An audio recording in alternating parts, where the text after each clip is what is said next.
Dear Diary, Grandpa prays to the sun every day. He says it gives us life. The birds, the fish, the animals, the plants, and all of us live healthy because of the sun's energy.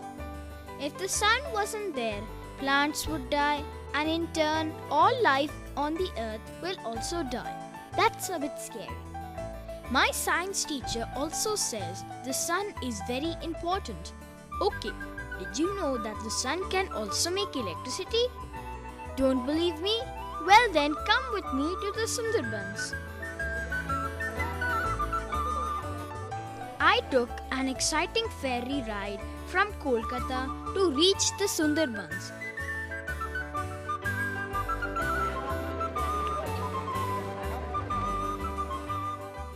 I thought it would be a quiet island, but no, it was not.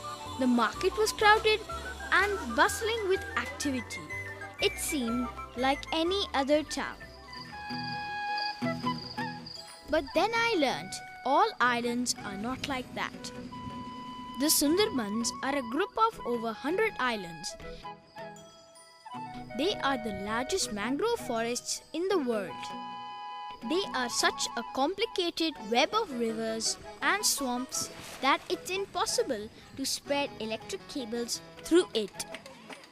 And so, even today, most islands have no electricity. When the sun goes down, there are only oil lamps to fall back on. I thought, that's a tough life.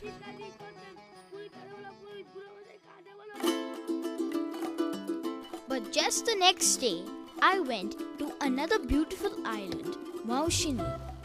It was different because there was electricity here, and guess how? It came from our friend, the sun.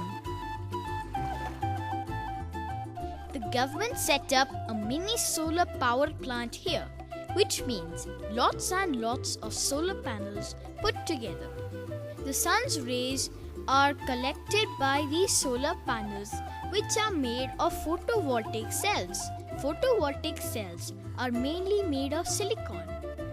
They convert the sun's energy into electrical energy, which is stored in many batteries. At night, power is supplied from these batteries to the houses through power lines spread across the village. The moment light came, Maushini changed forever, especially its evenings. Shops remained open till late night. Villagers discovered television, and guess what? There is even a DVD parlor there. Ever since my Sundarbans trip, I am discovering more stories about the sun's magic. Teacher told me that in many of our villages that don't have electricity, people are using solar lanterns. One tiny solar panel collects enough energy during the day to charge one lantern. It gives light for 4 to 5 hours in the evening. Now villagers are able to work at night. Children can study. In fact, in Assam, farmers take these lanterns to guard their field from insects and pests.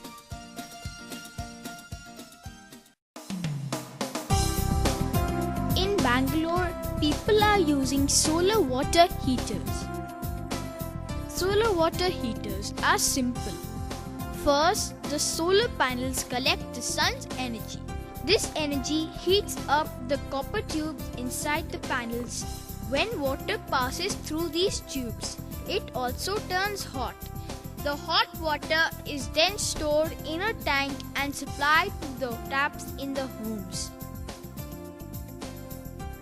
Ms. Sharma says that Bangalore saves a lot of electricity because people don't use electric geysers like we do.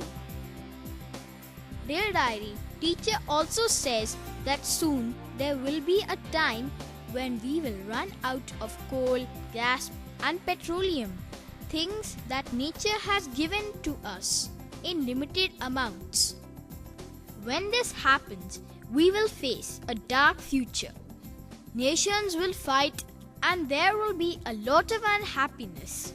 She says we will have to stop depending on fossil fuels and look for other environment-friendly sources like the sun's energy. Grandpa says that the sun has enough fuel to go for another 5 billion years. Now I understand why he prays to the sun every day. Love, Rukun.